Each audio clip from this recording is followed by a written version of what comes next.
नमस्कार, स्वागत है आपका फिक्र आपकी में। मैं हूं आपके साथ निशांत चतुर्वेदी। शुरुआत करते हैं इस वक्त की बड़ी खबर, ब्रेकिंग न्यूज नंबर 1 से। पीएम मोदी और ब्रिटिश पीएम ऋषि सुनक के बीच फोन पर बातचीत। दोनों लीडर्स के बीच द्विपक्षीय राजनीतिक और रणनीतिक साझेदारी बढ़ाने पर चर्चा हुआ है। मुक्त व्यापार समझौता जल्द लागू करने की प्रतिबद्धता पर भी बातचीत हुई है। बड़ी खबर आ रही है एसबीआई से चुनाव आयोग को इलेक्टोरल बॉन्ड का ब्यौरा मिला। ब्यौरे के साथ बैंक प्रबंधन ने हलफनामा भी पेश किया है। अब ईसी को 15 मार्च शाम 5 बजे तक वेबसाइट पर अपलोड करना होगा। सीए लागू होने के बाद सिकंदराबाद में बोले गृह मंत्री अमित शाह। कहा सीए संविधान निर्माताओं का वादा था, हमने पूरा किया। कांग्रेस ने हमेशा इसका विरोध किया, गृह मंत्री अमित शाह ने कहा। बड़ी खबर आ रही है सीए के खिलाफ कल रोड शो करेंगी ममता बनर्जी। सिलीगुड़ी में वरिष्ठ मंत्रियों के साथ रोड शो करेंगी। सीए पर बोली ये नागरिकता छीनने की साजिश है। ओवैसी ने कहा बीजेपी का मकसद एनपीआर और एनआरसी लागू करना है। एक और बड़ी खबर आ रही है, नायब सिंह सैनी हरियाणा के नए सीएम बने हैं।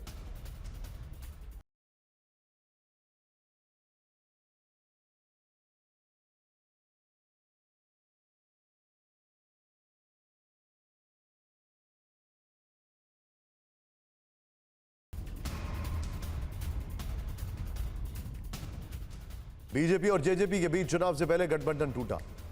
सूत्रों से खबर, सैनी को सीएम बनाने से अनिल विज नाराज है। मनोहर लाल बोले विज जल्दी गुस्सा होते हैं फिर मान जाते हैं। बड़ी खबर आ रही है, कांग्रेस ने 43 उम्मीदवारों की दूसरी सूची जारी कर दी है। दूसरी सूची में एससी एसटी ओबीसी वर्ग से 76% उम्मीदवार, छिंदवाड़ा से नकुल नाथ और जालौर से वैभव गहलोत को टिकट है। इस वक्त बड़ी खबर, आदिवासी समुदाय के लिए कांग्रेस ने 6 संकल्प जारी किए हैं। कांग्रेस नेता राहुल गांधी ने एक्स पर पोस्ट कर जानकारी दी। लिखा, इंडिया की सरकार आदिवासियों की सुरक्षा और सम्मान की गारंटी। और यूपी में नए मंत्रियों के बीच विभागों का बंटवारा। ओम प्रकाश राजभर को पंचायती राज एवं अल्पसंख्यक कल्याण मंत्रालय, दारा सिंह को कारागार और सुनील शर्मा को आईटी और इलेक्ट्रॉनिक्स का प्रभार। राजस्थान के जैसलमेर में तेजस फाइटर जेट क्रैश हो गया। हादसे में दोनों पायलट्स की जान बच गई है। हादसे की जांच के लिए कोर्ट ऑफ इंक्वायरी के आदेश दे दिए गए हैं। इन सभी खबरों के साथ अब आपको बताते हैं कि कर्टन रेजर में कौन कौन सी वो खबरें हैं जो आपके लिए देखना जरूरी है। पहली खबर, प्रधानमंत्री मोदी आज पाकिस्तान बॉर्डर से सिर्फ 150 किलोमीटर दूर थे।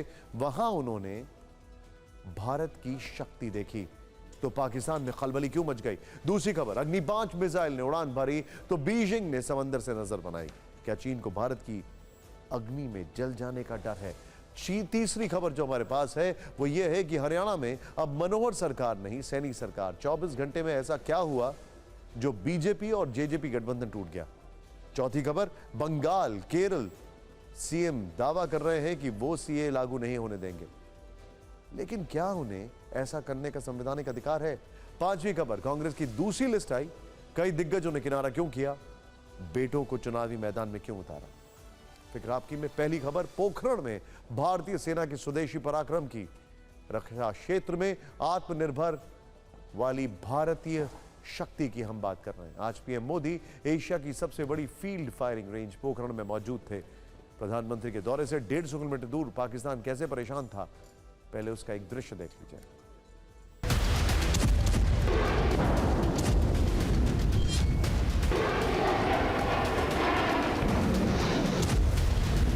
पोखरण में स्वदेशी शौर्य की भारत शक्ति।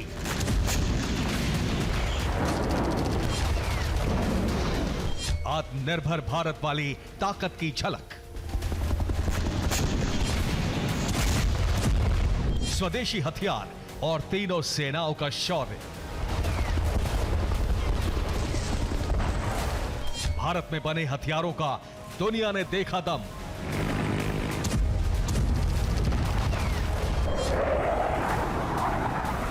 तेजस, Arjun, Pinaka, make in India धमाका।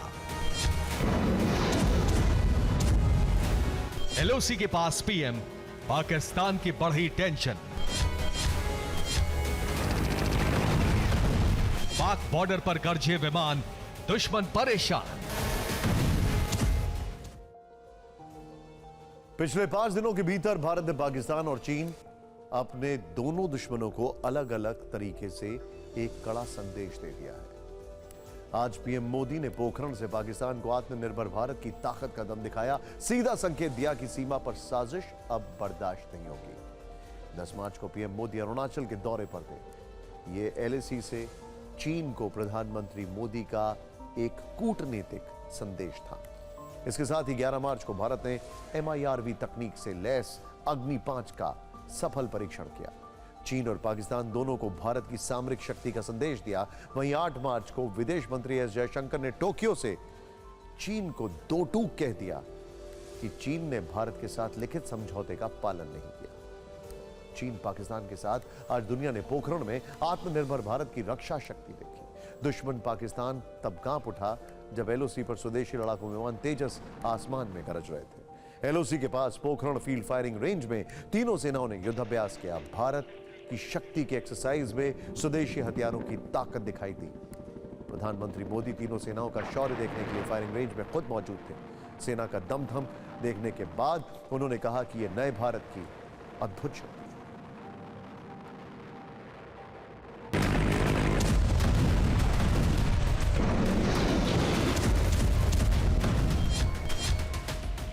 भारत शक्ति एक्सरसाइज भारत में बने हथियारों की ताकत का आक्रमणकारी प्रदर्शन है।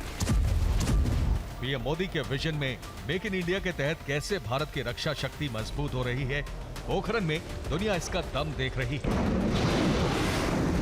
पीएम मोदी की मौजूदगी में स्वदेश निर्मित एयरक्राफ्ट तेजस मार्क 1 ने अपनी ताकत दिखाई। 2 तेजस विमानों ने आसमान में उड़ान भरी, पलक झपकते ही दुश्मन के टैंक कॉलम को तबाह कर दिया। युद्ध के मैदान में भारतीय वायुसेना के विमान कैसे इन्फेंट्री की मदद करते हैं, युद्धाभ्यास में इसका भी नजारा दिखा जब एयरक्राफ्ट ने लेजर गाइडेड बमों से प्रिसिशन स्ट्राइक करते हुए दुश्मन के फ्यूल टैंक और कमांड कंट्रोल को उड़ा दिया। भारतीय सेना के जवान कैसे दुश्मन के इलाके में जाकर ऑपरेशंस को अंजाम देते हैं, ये तस्वीर इसकी तस्दीक करती है। एक्सरसाइज में भारत में बना ध्रुव हेलीकॉप्टर भारतीय सेना के कमांडो को दुश्मनों के ठिकानों तक लेकर गया। जीप के साथ जवानों को एयरलिफ्ट कर दुश्मन के इलाकों में छोड़ा और वहां जवानों ने आतंकियों का खात्मा कर दिया।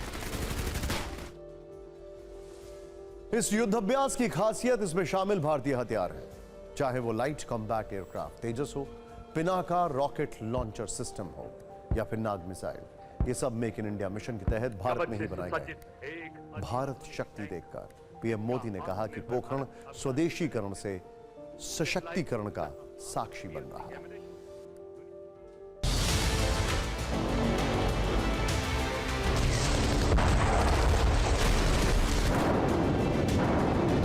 आसमान में ये गर्जना, जमीन पर ये जांबाजी, चारों दिशाओं में गूंजता है विजय घोष।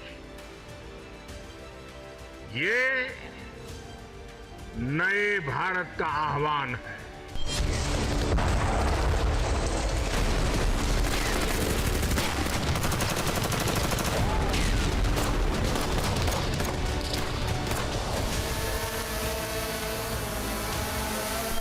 आज हमारा पोखरण एक बार फिर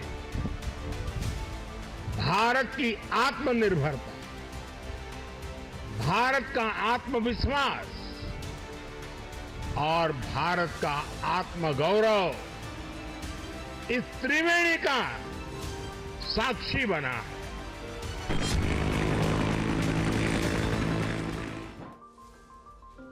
भारत शक्ति एक्सरसाइज में कौन कौन से बड़े स्वदेशी निर्मित हथियार शामिल हैं, अब जरा यह देखना चाहिए। सबसे पहले Tejas aircraft, advanced light helicopter, anti ship missile, फिर BrahMos missile, T-90 IM tank, Dhanush और Sarang gun system, Akash weapon system, logistic drones.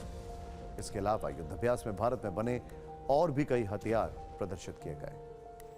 रक्षा क्षेत्र में कैसे भारत आत्मनिर्भर बन रहा है, अब इससे जुड़ी जानकारी आपसे साझा करते हैं। यूपी तमिलनाडु में डिफेंस कॉरिडोर स्थापित किए गए हैं। कॉरिडोर के लिए 7,000 करोड़ से ज्यादा का निवेश हुआ है। 10 सालों में सेना के लिए 6 लाख करोड़ के रक्षा उपकरण स्वदेशी कंपनियों से खरीदे गए। रक्षा उत्पादन 10 साल में दोगुना होकर 1 लाख करोड़ से अधिक हो गया।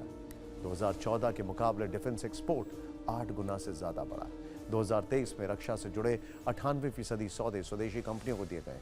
सेना की 175 में से 154 एम्युनिशन इन्वेंट्री स्वदेशी सोर्स से खरीदी गई है।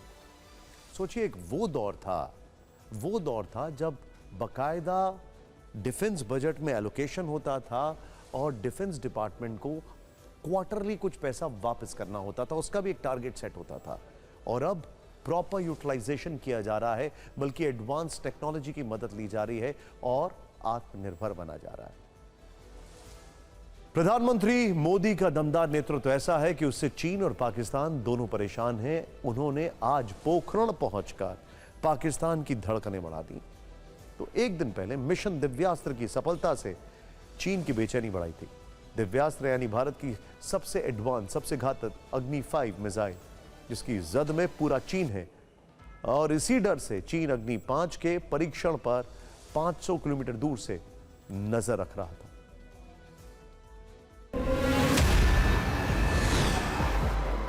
डीआरडीओ ने जब से अग्नि 5 की ये ओरिजिनल तस्वीर सोशल मीडिया पर साझा की है, तब से दुश्मन देश चीन पाकिस्तान में खलबली मची है। पाकिस्तान से ज्यादा बीजिंग अग्नि 5 की ताकत जानकर बेचैन है। साथियों, कल ही भारत ने MIRV आधुनिक टेक्नोलॉजी से लैस लंबी दूरी की क्षमता वाली अग्नि 5 मिसाइल का परीक्षण किया है। आलम यह है कि जिनपिंग ने इसकी जासूसी कराने के लिए क्या कुछ नहीं किया। समंदर में अपने जहाज तक एक्टिव किए, लेकिन अग्नि 5 मिसाइल की सफल आत्मनिर्भर उड़ान से सारे मंसूबे धरे के धरे रह गए। दुनिया के बहुत ही कम देशों के पास इस तरह की आधुनिक टेक्नोलॉजी है, इस तरह की आधुनिक क्षमता है। ये डिफेंस सेक्टर में आत्मनिर्भर भारत की एक और बड़ी उड़ान है। अग्नि 5 के परीक्षण की तारीख 11 मार्च तय की गई थी। इसके लिए पहले ही बंगाल की खाड़ी में नोटाम यानी कि नोटिस टू एयर मिशन जारी किया गया था। इसका मकसद पड़ोसियों को परीक्षण के बारे में अवगत कराना होता है।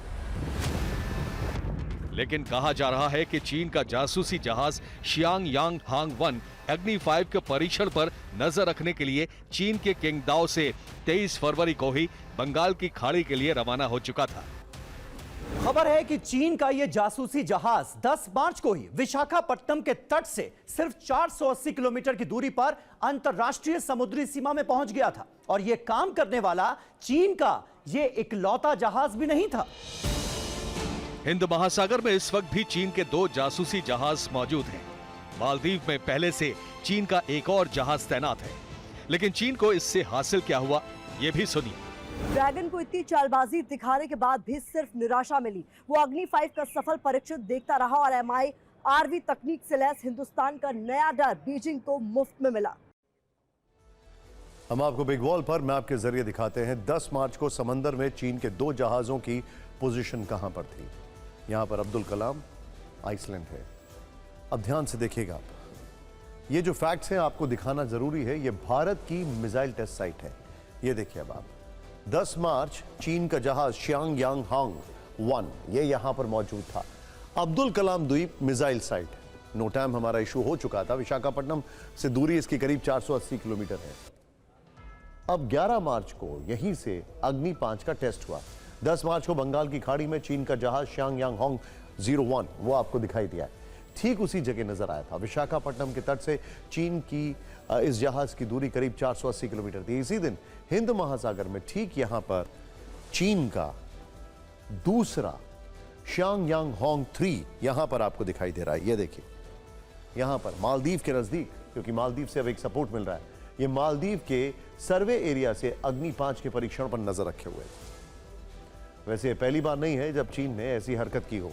इससे पहले साल 2022 में भारत ने मिसाइल टेस्ट के लिए नोटाम जारी किया था। तब चीन ने युआन वांग 06 रिसर्च वेसल भेजा था। बाद में भारत ने यह परीक्षण कैंसिल कर दिया था। लेकिन चीन भारत के स्वदेशी अग्नि 5 से इतना क्यों डरा हुआ है, अब इसकी वजह जानते हैं। जरा ध्यान से देखिएगा। एक तो ये MIRV तकनीक यानी multiple independently targetable re entry vehicle से लैस है। 5000 से 7000 किलोमीटर की रेंज है।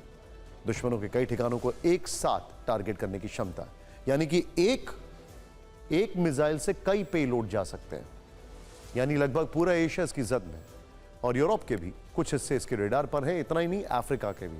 अग्नि 5 में परमाणु हथियार ले जाने की क्षमता है। इन मिसाइलों को जमीन या समंदर में खड़ी पनडुब्बी से लॉन्च किया जा सकता है। चीन किसी दिन अगर बैलिस्टिक मिसाइल डिफेंस सिस्टम यानी BMD तैनात करने की सोचता है तो भारत इसका जवाब अग्नि 5 से दे सकता है। वैसे भारत ने सिर्फ अग्नि 5 के परीक्षण से ही चीन को मुसीबत में नहीं डाला है, बल्कि शनिवार को PM मोदी के अरुणाचल दौरे से भी बीजिंग परेशान है। वो इस कदर बौखला गया है कि संबंधों को लेकर भड़काऊ बयानबाजी करने लगा है।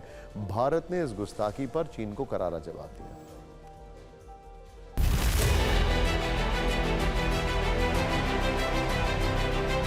वैसे तो ये चीन का बीजिंग शहर है, लेकिन अगर हम आपसे कहें कि ये बीजिंग नहीं है, भारत का बिजनौरपुर शहर है, तो क्या आप हमारी बात पर यकीन करेंगे? ये चीन का शंघाई शहर है, लेकिन अगर हम आपसे कहें कि ये शंघाई नहीं है, भारत का सिंहपुर द्वार है, तो क्या आप हमारी बात पर भरोसा करेंगे? आपका चौंकना सही भी है, क्योंकि ऐसा कभी नहीं हो सकता। ठीक इसी तरह से अरुणाचल प्रदेश भारत का अभिन्न अंग है और ये कभी चीन का जंगनान इलाका नहीं हो सकता। लेकिन चीन ने यही झूठा दावा PM मोदी के अरुणाचल प्रदेश दौरे के बाद किया। भारत के सामने राजनयिक विरोध जताते हुए चीनी प्रवक्ता वांग वेनबिन ने क्या कुछ कहा, सुनिए। जंगनान चीन का इलाका है। भारत को चीन के जंगनान में निर्माण कार्य का अधिकार नहीं है। भारत का इस तरह का कदम बॉर्डर मसले को और उलझा देगा और दो देशों के बीच सीमा पर स्थिति को और बिगाड़ देगा। यह चीन का भड़काऊ बयान है। चीन ने LAC पर स्थिति बिगाड़ने की गीदड़ भभकी दी। ये भूल गया कि गलवान में उसके सैनिक भारतीय वीरों से कैसे पिटे थे। लेकिन इसके बाद भारतीय विदेश मंत्रालय ने चीन को करारा जवाब दिया। हम प्रधानमंत्री के अरुणाचल प्रदेश के दौरे पर चीन पक्ष की टिप्पणियों को खारिज करते हैं। चीन की आपत्ति इस वास्तविकता को नहीं बदल पाएगी कि अरुणाचल प्रदेश राज्य भारत का अभिन्न और अटूट हिस्सा था, है और हमेशा रहेगा। आपने वो कहावत तो सुनी होगी, खिसियानी बिल्ली, इसके आगे हम नहीं बोलेंगे। आप खुद समझ जाइए कि PM मोदी के अरुणाचल दौरे से चीन खिसियानी बिल्ली क्यों हो गया। चीन की परेशानी PM मोदी का अरुणाचल जाना तो है ही, वहां सेला टनल का उद्घाटन करना भी। सेला टनल से अब भारतीय सैनिक कम से कम समय में LAC पहुंचेंगे और चीन की गुस्ताखी पर करार जवाब देंगे। चीन इसीलिए भी बौखला है। हरियाणा, जहां लोकसभा की 10 सीटें, आज अचानक बीजेपी ने वहां मुख्यमंत्री बदल दिया। दुष्यंत चौटाला की JJP के साथ गठबंधन भी तोड़ दिया। मनोहर लाल की जगह नायाब सैनी को CM बना दिया, जो पदभार भी संभाल चुके हैं। कुर्सी संभालते वक्त मनोहर लाल भी उनके बगल में खड़े थे। सैनी के लिए उस मनोहर लाल को हटा दिया गया जिसकी दोस्ती का जिक्र कल खुद प्रधानमंत्री ने गुरुग्राम की रैली में किया। PM मोदी ने अपने और मनोहर लाल के मोटरसाइकिल पर घूमने की कहानी सुनाई थी, लेकिन आज ही वो मुख्यमंत्री पद से हटा दिए गए। आपके मन में सवाल होगा कि आखिर ऐसा हुआ क्या जिसके कारण ये एकाएक फेरबदल हो गया। अंदर की पूरी खबर से पहले आपको आज की तस्वीर दिखाते हैं। ये आज हुए शपथ ग्रहण की तस्वीरें हैं। नायाब सैनी की पहचान अब तक कुरुक्षेत्र के सांसद और हरियाणा BJP अध्यक्ष के रूप में थी। अब वो हरियाणा के 11वें मुख्यमंत्री हैं। OBC वर्ग से आते हैं। सैनी के साथ साथ पुरानी सरकार में रहे 5 मंत्रियों ने भी आज शपथ ली, लेकिन हमेशा खबरों में रहने वाले राज्य के पूर्व गृह मंत्री अनिल विज नाराज बताए जा रहे हैं। शपथ ग्रहण छोड़कर वो खुद ही अपनी कार चलाकर चंडीगढ़ से अंबाला अपने घर चले गए। ये नाराजगी किस कारण है, फिलहाल इसकी पुख्ता जानकारी नहीं है, लेकिन हरियाणा में सरप्राइजिंग फेरबदल के पीछे राजनीति क्या है, अब जरा ये समझते हैं। 2024 चुनाव के लिए NDA हो या इंडिया, सभी सहयोगियों को जोड़ा जा रहा है, लेकिन हरियाणा में BJP ने चौंकाते हुए JJP का साथ क्यों छोड़ दिया, इसे जानते हैं। सूत्रों के मुताबिक BJP और जननायक जनता पार्टी JJP एक दिन में अलग नहीं हुए, बल्कि इसकी प्लानिंग पिछले 6 से 8 महीने से चल रही थी। राजनीति के जानकार मानते हैं कि दोनों दलों का ये मिला जुला प्लान है। इसके पीछे वोट बैंक का गणित है, जिसके केंद्र में जाट वोट है। हमारे संवाददाता आनंद प्रकाश पांडे को सूत्रों से पता चला है कि हरियाणा में BJP के सर्वे लगातार ये बता रहे थे कि जाट वोटरों की नाराजगी BJP पर भारी पड़ सकती है। बीजेपी सर्वे के मुताबिक जाट वोटर एक मुश्त कांग्रेस के साथ जा सकता है, जो हरियाणा की 4 से 5 लोकसभा सीटों पर बीजेपी को नुकसान पहुंचा सकता है। लिहाजा बीजेपी चाहती थी कि दुष्यंत चौटाला की जेजेपी गठबंधन से बाहर होकर चुनाव लड़े, क्योंकि दोनों दल अगर साथ लड़ते तो जाटों का वोट न बीजेपी को मिलता न जेजेपी को, और सारा जाट वोटर कांग्रेस के पास चला जाता। हालांकि जानकार बताते हैं कि दुष्यंत चौटाला बीजेपी के इस फॉर्मूले पर तैयार नहीं थे। बीजेपी दुष्यंत चौटाला को बर्खास्त भी नहीं करना चाहती थी, क्योंकि इससे बीजेपी के ऊपर गठबंधन तोड़ने का आरोप लग जाता। साथ ही जाट वोटरों में ये संदेश जाता कि बीजेपी ने एक और जाट नेता और जाट पार्टी से संबंध तोड़ लिया। इसी बीच कल दोपहर दुष्यंत चौटाला की बीजेपी अध्यक्ष जेपी नड्डा से मुलाकात हुई। चौटाला ने हरियाणा में गठबंधन के तहत हिसार और भिवानी महेंद्रगढ़ लोकसभा सीटें मांगी। सीईसी से अलग हरियाणा पर पीएम मोदी, जेपी नड्डा और अमित शाह की बैठक हुई। बैठक में पीएम ने हरियाणा प्लान को हरी झंडी दी।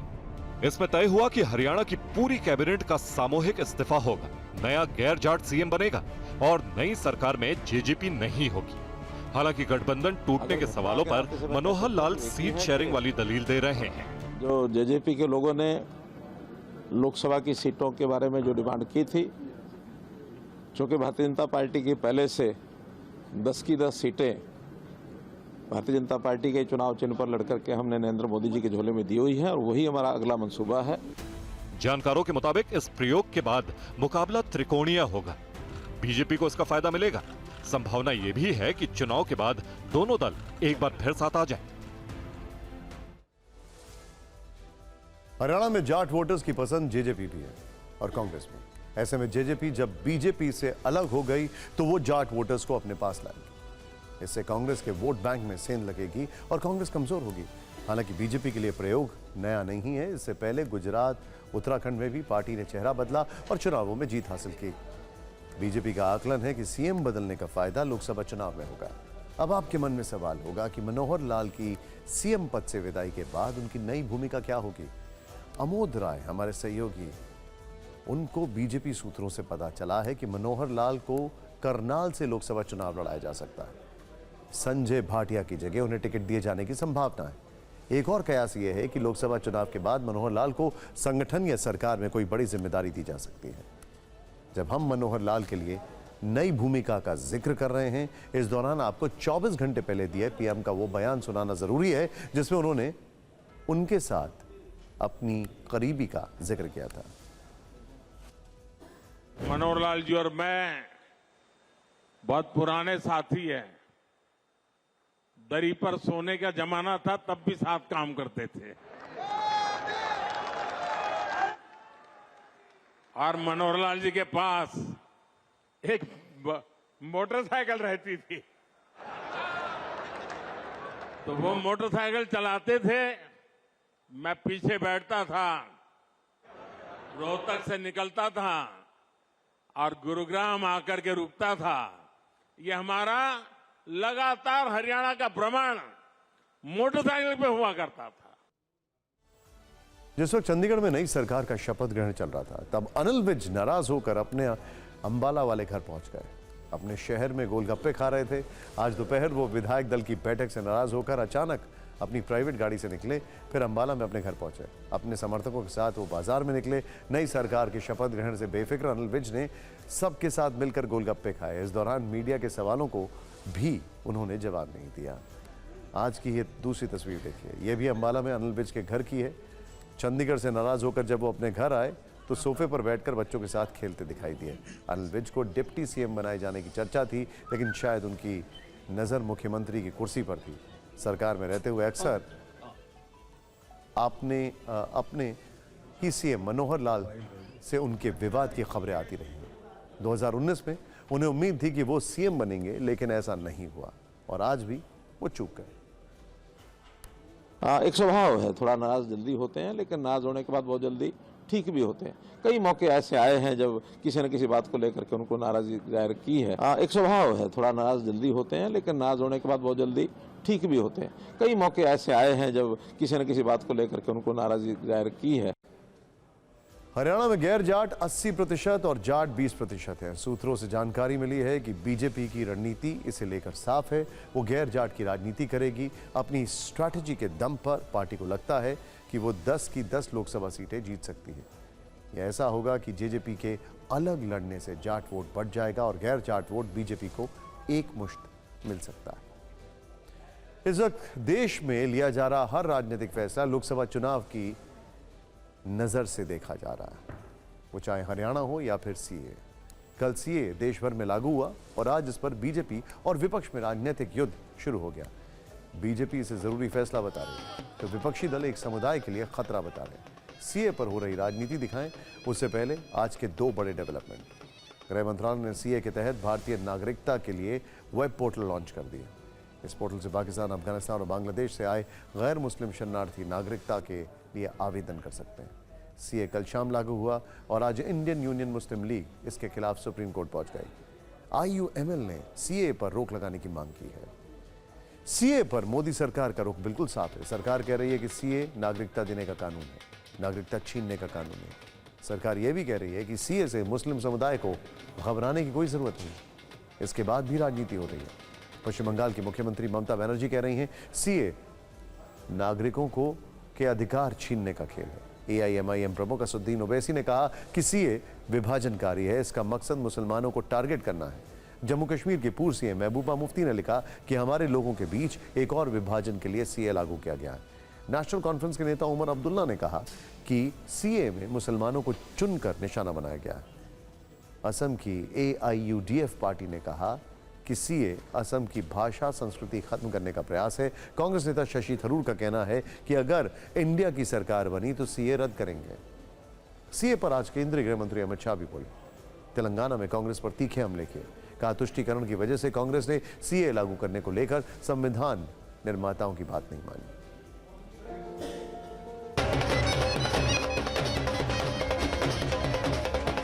कांग्रेस पार्टी और हमारे संविधान निर्माताओं का वादा था कि बांग्लादेश, अफगानिस्तान और पाकिस्तान से जो शरणार्थी आएंगे, जो वहां की प्रताड़ना झेल कर आएंगे, उसको हम नागरिकता देंगे। मगर तुष्टीकरण की, वोट बैंक की राजनीति के कारण कांग्रेस पार्टी इसका विरोध करती थी। हमने इस शरणार्थियों को सम्मानजनक जीवन देने का काम किया है।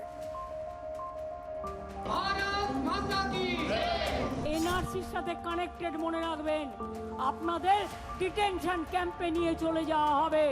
এই দরখাস্ত করবার আগে বারবার ভাববেন, একবার নয় হাজার বার। আমরা মানছি না। अभी प्रेजेंट होम मिनिस्टर ने पार्लियामेंट में कहा था मेरा नाम लेकर कि ओवैसी जी एनपीआर भी आएगा, एनआरसी भी आएगा। कई टीवी के इंटरव्यूज में उन्होंने बात कही थी। तो हम ये बताना चाह रहे हैं कि सीएए एक्ट को सिर्फ आप सीएए से मत देखिए, इसको आपको एनपीआर से और एनआरसी से जोड़कर देखना पड़ेगा। If the India Alliance and the Congress Party come to power, we will withdraw this provision in the law. Beyond any shadow of a doubt, it's going to be in our manifesto. We will not support introducing religion into our citizenship and into our nation's life. This is wrong.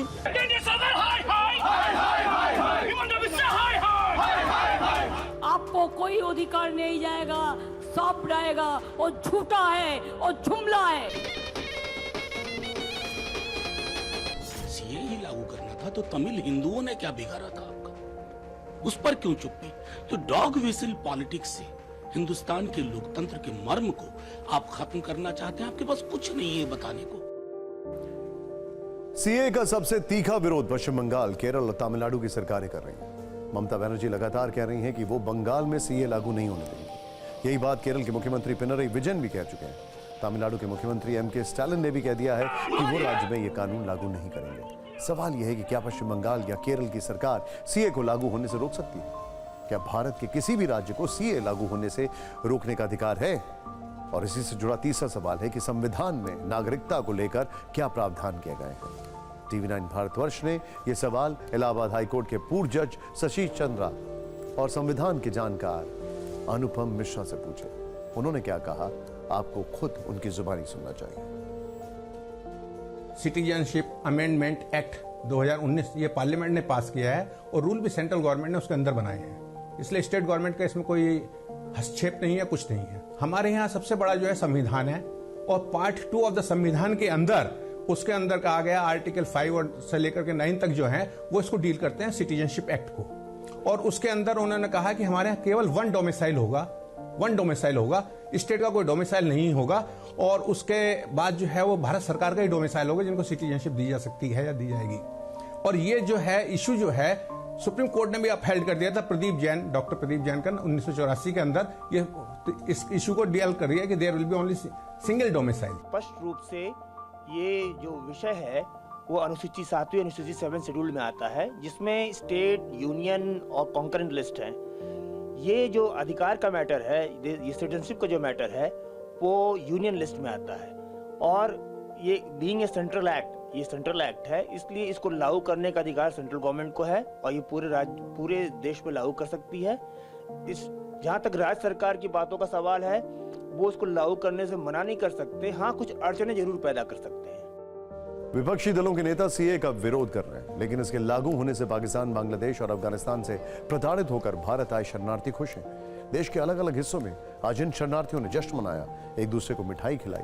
Delhi में पाकिस्तानी शरणार्थियों ने CA लागू होने की खुशी में होली मनाई, भारत माता की जय के नारे लगाए। 2016 में संसद की ज्वाइंट कमेटी की रिपोर्ट में इंटेलिजेंस ब्यूरो के हवाले से बताया गया था कि सीए लागू होने से करीब 31,313 शरणार्थियों को सीधे फायदा होगा। इनमें 25,447 हिंदू हैं, करीब 5,807 के सिख हैं और 55 ईसाई हैं। चुनाव से पहले सीए बड़ा मुद्दा बन गया है। बीजेपी और विपक्ष दोनों इसे अपने अपने तरीके से उठा रहे हैं। इस बीच कांग्रेस ने लोकसभा चुनाव के लिए अपनी दूसरी सूची जारी कर दी है। कांग्रेस की दूसरी लिस्ट में 43 उम्मीदवारों के नाम हैं। दूसरी सूची में असम, मध्य प्रदेश, राजस्थान, गुजरात, उत्तराखंड और दमन और दीव के कैंडिडेट्स के नाम हैं। दूसरी लिस्ट में असम की जोरहाट सीट से गौरव गोगोई को उम्मीदवार बनाया गया है। छिंदवाड़ा से कमलनाथ के बेटे नकुलनाथ को उम्मीदवार बनाया गया है, वो अभी यहां से सांसद हैं। अशोक गहलोत के बेटे वैभव गहलोत को जालौर से कैंडिडेट बनाया गया है। बीजेपी से कांग्रेस में शामिल हुए राहुल कसवा को राजस्थान के चुरू से मैदान में उतारा गया है। मध्य प्रदेश की भिंड सीट से फूल सिंह बैरैया को उतारा गया है। उत्तराखंड की अल्मोड़ा सीट से प्रदीप टमटा को उतारा गया है। प्रदीप टमटा पूर्व राज्यसभा सांसद हैं। कांग्रेस की पहली लिस्ट में 39 नाम थे। अब तक कांग्रेस 82 उम्मीदवार घोषित कर चुकी है। 43 उम्मीदवारों वाली कांग्रेस की दूसरी लिस्ट में 13 ओबीसी, 10 एससी, 9 एसटी उम्मीदवार हैं और 1 मुस्लिम उम्मीदवार है। कांग्रेस की दूसरी लिस्ट में असम के 12 और मध्य प्रदेश के 10 उम्मीदवार हैं। लिस्ट में राजस्थान के 10 और गुजरात के 7 उम्मीदवार हैं। 3 उम्मीदवार उत्तराखंड और 1 दमन और दीव का है। कांग्रेस की दूसरी लिस्ट में एक गौर करने वाली बात यह है कि इसमें कमलनाथ और अशोक गहलोत जैसे कद्दावर नेताओं के नाम नहीं है। इनकी जगह लिस्ट में इनके बेटों को उम्मीदवार बनाया गया है। दूसरी लिस्ट में राजस्थान से सचिन पायलट जैसा बड़ा नाम गायब है।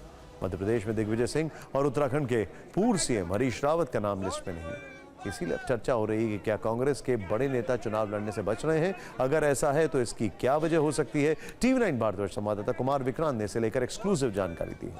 आप ये रिपोर्ट देखें। सोनिया गांधी, मल्लिकार्जुन खड़गे, कमलनाथ, अशोक गहलोत, दिग्विजय सिंह और सचिन पायलट ये कांग्रेस के वो दिग्गज हैं जो 2024 के चुनावी मैदान में प्रचार तो करेंगे लेकिन लड़ेंगे नहीं। कांग्रेस में दिग्गज नेताओं की लंबी फहरिस्त है जो चुनाव नहीं लड़ना चाहते। हालांकि राहुल के करीबी संगठन महासचिव और राज्यसभा सांसद केसी वेणुगोपाल को टिकट देकर कांग्रेस ने वरिष्ठों को संदेश भी दिया, लेकिन ज्यादातर एक एक करके अपने अपने कारण बताकर मना कर गए। इस सूची में सबसे बड़ा नाम कांग्रेस की पूर्व अध्यक्ष सोनिया गांधी और वर्तमान अध्यक्ष मल्लिकार्जुन खड़गे का भी है और दोनों ही राज्यसभा के सांसद हैं। सोनिया गांधी रायबरेली के कार्यकर्ताओं और नेताओं से पहले ही कह चुकी हैं कि स्वास्थ्य वजहों से अब वो संसदीय क्षेत्र में वक्त नहीं दे पा रही हैं, इसलिए अब वो चुनाव नहीं लड़ना चाहती। इसी के बाद सोनिया गांधी को राज्यसभा भेजा गया। मल्लिकार्जुन खड़गे कांग्रेस अध्यक्ष हैं, वो भी लोकसभा चुनाव नहीं लड़ेंगे, तो इसकी वजह अपनी उम्र को बता रहे हैं। मेरा 83 एज है आपको तो 65 में खत्म कर देते तुम्हारे रिटायर होने के। नहीं सुनिए तो मैं 83 हूँ, नेचुरली हटता हूँ। अगर आप चांस दे सब जगह बोले हमारे पार्टी के कार्यकर्ताओं को लड़ने दो, उनको बोले तो जरूर मैं लड़ूंगा। मध्य प्रदेश के दिग्गज नेता कमलनाथ भी चुनावी मैदान में नहीं दिखेंगे। सूत्रों के मुताबिक कमलनाथ ने ये कहकर लड़ने से मना किया है कि वो छिंदवाड़ा से बेटे नकुलनाथ को चुनाव लड़ा रहे हैं। एमपी के दूसरे बड़े नेता दिग्विजय सिंह कह रहे हैं कि वो सोनिया गांधी के साथ राजनीति करते रहे, इसीलिए अब अगली पीढ़ी को मौका देना चाहते हैं। अशोक गहलोत के चुनाव न लड़ने की वजह उनके बेटे वैभव गहलोत को बताया जा रहा है, जिन्हें पार्टी ने जालौर से उम्मीदवार बनाया है। लोकसभा चुनाव नहीं लड़ने वालों में चौंकाने वाला नाम सचिन पायलट का है। सूत्रों के मुताबिक सचिन पायलट की दलील है कि अगर वो चुनाव लड़ते हैं तो उन्हें क्षेत्र में फोकस करना होगा और वो देश भर में प्रचार नहीं कर पाएंगे। रणदीप सुरजेवाला चुनाव लड़ना चाहते थे, लेकिन कुरुक्षेत्र सीट आम आदमी पार्टी के कोटे में चली गई और दूसरी सीट हिसार से बीजेपी सांसद बृजेंद्र सिंह अब कांग्रेस में आ गए हैं। राहुल गांधी के करीबी भंवर जितेंद्र सिंह भी लोकसभा चुनाव नहीं लड़ना चाहते। इसकी वजह ये बताई जा रही है कि वो एमपी और असम के प्रभारी हैं और उन पर इन राज्यों में पार्टी को जिताने की जिम्मेदारी है। हरियाणा के दिग्गज नेता भूपेंद्र हुड्डा भी लोकसभा चुनाव नहीं लड़ेंगे। कांग्रेस सूत्रों के मुताबिक वो विधानसभा चुनाव पर फोकस करना चाहते हैं।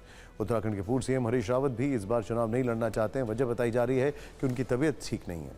छत्तीसगढ़ के बड़े नेता टीएस सिंहदेव भी चुनाव मैदान में नहीं दिखेंगे। उनकी पत्नी की तबीयत बहुत खराब है, वो अस्पताल में भर्ती है। और अब बात मध्य प्रदेश हाईकोर्ट के उस फैसले की जिससे एक और ज्ञानवापी जैसा विवाद खड़ा हो सकता है। बात आस्था के उस केंद्र की जहां मंगलवार के दिन हिंदू पूजा करते हैं और शुक्रवार के दिन मुस्लिम नमाज पढ़ते हैं। जो वीडियो आप देख रहे हैं ये मध्य प्रदेश में धार भोजशाला का है। इस वक्त यहाँ पर पूजा पाठ हो रहा है।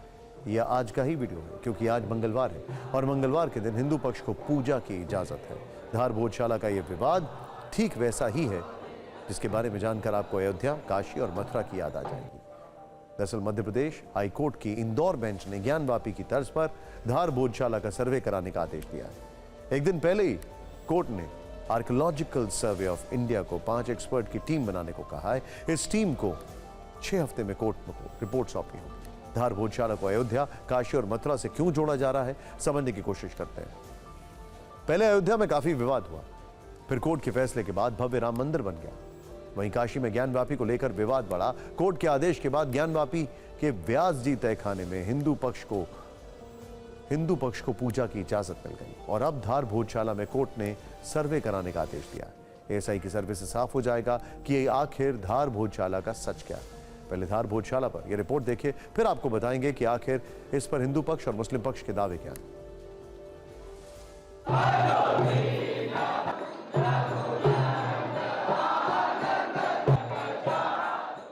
मध्य प्रदेश के धार में मौजूद ये भोजशाला इस वक्त भक्ति से सराबोर है। यहाँ बजरंग बली के साथ देवी माँ की पूजा अर्चना हो रही है। आज की तस्वीरें देखकर आपको लग रहा होगा कि ये एक मंदिर है, लेकिन हर शुक्रवार के दिन भोजशाला की तस्वीर बदल जाती है, क्योंकि शुक्रवार के दिन मुस्लिमों को इस भोजशाला के दूसरे हिस्से में नमाज पढ़ने की इजाजत है। और अब मध्य प्रदेश हाईकोर्ट की इंदौर बेंच ने इस भोजशाला के सर्वे का आदेश दिया है। हम इस वक्त भोजशाला में ही हैं, क्योंकि यहाँ पर हर मंगलवार को पूजा अर्चना की जाती है। तस्वीरें हम आपको सीधे दिखा रहे हैं इस भोजशाला की, जब यहाँ पर सैकड़ों की तादाद में पूजा अर्चना के लिए लोग पहुँचते हैं। अब कोर्ट के आदेश के बाद यहाँ जीपीआर और जीपीएस सर्वे होगा। जीपीआर सर्वे में जमीन के अंदर कई स्तर पर जांच होगी। इसमें रडार का इस्तेमाल किया जाएगा, छुपी हुई वस्तुओं और संरचना की माप ली जाएगी, जबकि जीपीएस सर्वे में कार्बन डेटिंग से उम्र पता चलेगी। पूरे सर्वे की फोटोग्राफी और वीडियोग्राफी होगी। भगवान श्री गणेश की प्रतिमा है जिसे खंडित किया गया था। अगर आप देखें तो आंखें और यहाँ पर ये सूंड दिखाई दे रही होगी। तो मिलेगा यहाँ पर संस्कृत में जो है वो श्लोक लिखे हुए हैं और इस तरह के श्लोक जो हैं वो आपको पूरी भोजशाला में कहीं पर भी मिल जाएंगे। अब एक और तस्वीर देखिए, इस खंबे पर सर्प यंत्र पूरा की पूरा बना हुआ है। ये देख रहे हैं आप, सर्प यंत्र की सारी चीज़ें आपको यहाँ पर दिखाई देगी। इसे कवर भी कर दिया गया है और ये तस्वीर भी हमें एएसआई की टीम जो है वो अपने कैमरे में कैद करेगी।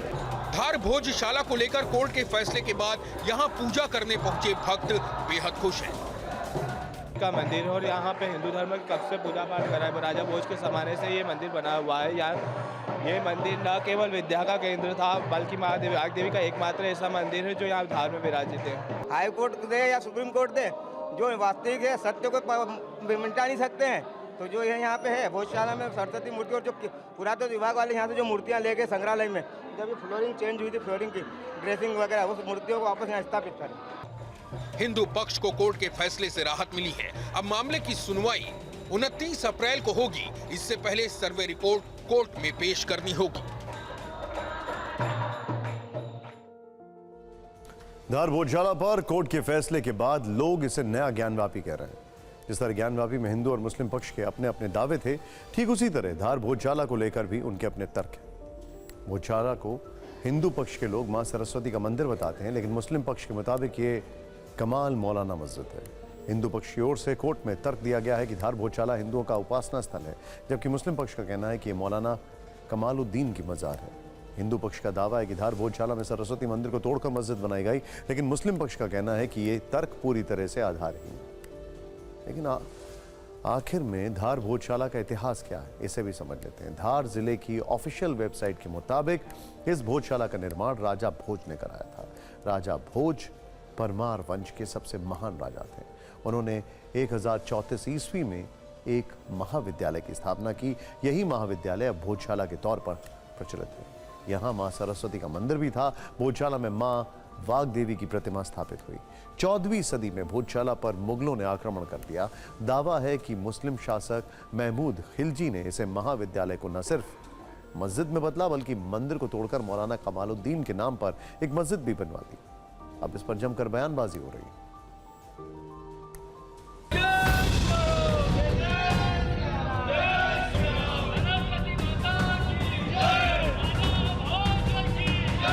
मांग रखी थी और मैंने बहस की थी इंदौर हाईकोर्ट के सामने कि यहाँ पे एएसआई द्वारा सर्वेक्षण होना चाहिए, और आज इंदौर हाईकोर्ट ने एएसआई सर्वे का आदेश दे दिया है। माननीय इंदौर हाईकोर्ट ने जीपीआर सर्वे के द्वारा, जीपीएस सर्वे के द्वारा, एक्सकेवेशन के द्वारा, डेटिंग मेथड्स के द्वारा इस सर्वे को करने के लिए कहा है, और साथ ही साथ एएसआई की 5 मेंबर की टीम बनाई है, जिसको हेड करेंगे एएसआई के डायरेक्टर या एडिशनल डायरेक्टर।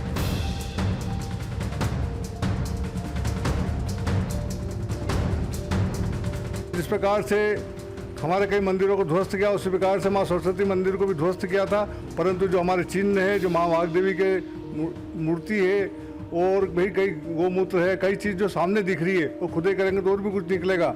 हमारे यहाँ सर्वे है, मतलब हमारी आज जीत हो गई है और अतिशीघ्र मंदिर हमें मिलेगा जहाँ माँ सरस्वती का मंदिर भव्य बनेगा। कानून की बातें कानून की तरफ हो, इस पर राजनीतिक दखलंदाजी उचित नहीं है। जो चीज कानून सम्मत है वो काम होने चाहिए, लेकिन कानून को भी ये ध्यान रखना चाहिए कि देश का सांप्रदायिक सौहार्द न बिगड़े।